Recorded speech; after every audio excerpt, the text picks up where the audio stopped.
아무도 모를 것이다 정보라.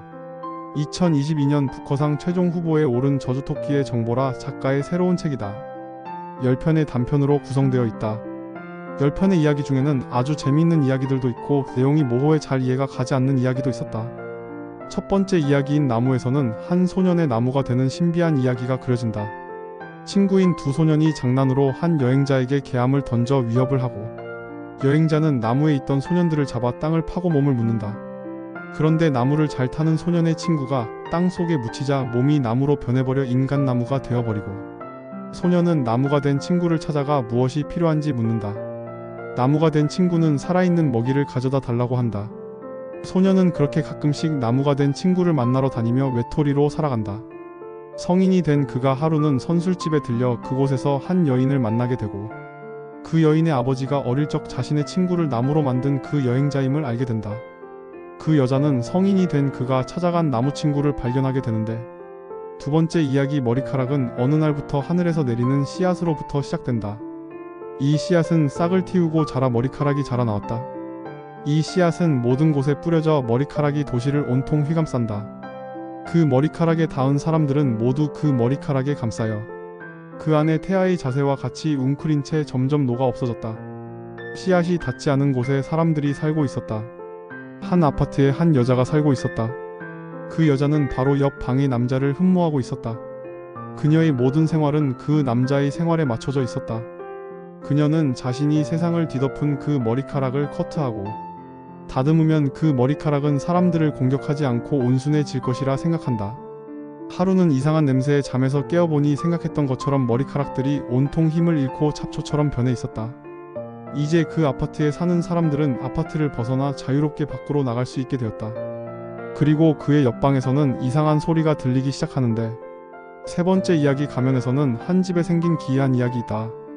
언제부터인가 집안에 얼룩들이 생겨나기 시작했다. 걸레로 닦아내면 흐리게 지워지는 듯 하다가도 다시 이내 전과 같이 얼룩이 돌아와 있었다. 그리고 그 얼룩들은 서서히 퍼지기 시작했다. 그리고 얼룩과 함께 밤이면 밤마다 천장에서는 스르륵 스르륵 하는 소리가 들려왔다. 소리는 점점 커져서 나중에는 쿵쿵쿵 쾅쾅쾅 끄이이익 슥싹슥싹의 소리로 변해갔다. 어디서 나오는 소리인지 알 수 없었다. 소리의 정체를 확인하기 위해 남편은 건물주에게 부탁해 옥상으로 올라가는 문을 개방해 달라고 하고 전화를 끄는 그날 늦은 밤 한 소년이 그의 집으로 찾아온다. 소년이 관리인이라며 옥상으로 가는 열쇠로 옥상에 함께 올라간다. 그곳에서 남편은 눈치채지 못한 존재가 아내의 눈에는 보였다. 얼굴의 형상이 온통 암흑과도 같아 후레쉬로 비춰도 얼굴이 어둡게 보이는 여자의 모습을 아내가 존재를 눈치챈 그 여자의 형상은 갑자기 사라져버렸다. 그리고 며칠 후 그 그림자 같은 여자는 집으로 침투한다. 나이도 외모도 분간할 수 없는 그 여자의 그림자 같은 존재가 벽의 얼룩에서 빠져나와 침대에 누워있는 남편이 위에 올라탄다. 그 여자가 남편과 뒹굴던 시간은 아내가 일하러 간 시간이며 아이들이 학교에 간 시간이라 둘을 방해할 사람은 없었다. 그렇게 남편은 점점 그 그림자 같은 여자와의 행위에 중독되어 가고 두 부부의 사이는 위기가 찾아오는데 네 번째 이야기 금은 미래에 보내져 그곳에서 살다 다시 현실로 돌아온 한 남자의 이야기이다. 그가 미래로 보내졌을 때 그는 자신의 이야기를 믿어주는 사람들이 없어 바로 정신병원에 감금된다. 그곳에서 3년을 보낸 후 풀려나 쓰레기를 재활용하여 분류하는 공장에 다니며 살아간다. 그의 유일한 친구는 벽이었다. 혼자 있을 때 그는 벽에 몸을 붙이고 시간을 견뎠다. 그가 병원에서 2년의 시간을 보낸 후 그는 한 여자를 만나게 된다. 그 여자는 그처럼 병원에서 치료를 받고 있던 환자였다. 그녀는 매일 태블릿 같은 판에 그림을 그리고 있었다. 이미 그 미래에서는 사라져버린 것들을 그녀는 매일 그리고 있었다. 그림을 그리는 그녀의 오른손의 손목에는 금이 가 있었다. 그녀를 가끔 만나러 가지만 그녀는 그를 아는 채 하지 않는다. 그렇게 미래를 살아가던 남자는 어떻게 된 일인지 모르게 다시 과거로 돌아가게 된다. 그리고 그는 과거 자신이 살던 시대에서 살아가는 것에 적응을 하지 못하게 된다. 고민하다 그는 방을 하나 얻어서 나가 살게 된다.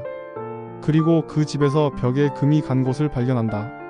그리고 그는 그 금을 만져보았다. 그런데 신기하게도 그곳에서 무언가가 나타나는데 다섯 번째 이야기 물은 우주에서 온 물로 된 존재에 대한 이야기이다. 남자는 범죄인 등을 호송하는 일을 하고 있었다. 그날도 한 여자를 안전하게 호송하라는 임무를 받고 차로 여자를 호송하는 중이었다. 그런데 그는 그 여자가 일반적인 사람이 아님을 알게 된다. 해가 지는 저녁에 하루 묵을 호텔에 도착한 그는 차에서 여자에게 내리라고 말한다. 말을 듣지 않고 차 안에 앉아있는 그녀에게 짜증을 내며 남자가 잡아 끌어냈다.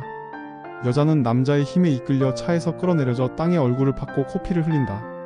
남자가 차 운전석에 있는 구급 상자를 가져온 후 그녀를 보니 흐르던 피는 전혀 흔적도 없이 사라져 있었다. 심지어 바닥에도 남아있어야 할 혈흔이 감쪽같이 사려져 있었다.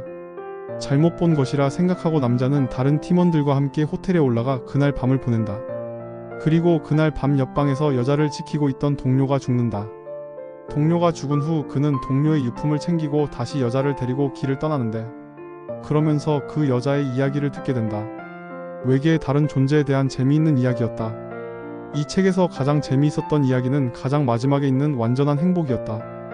배경은 러시아를 배경을 한 것으로 한 귀족 소년의 집에 반란군이 들어와 아버지를 죽이고 그 집에서 먹고 생활을 하며 지낸다.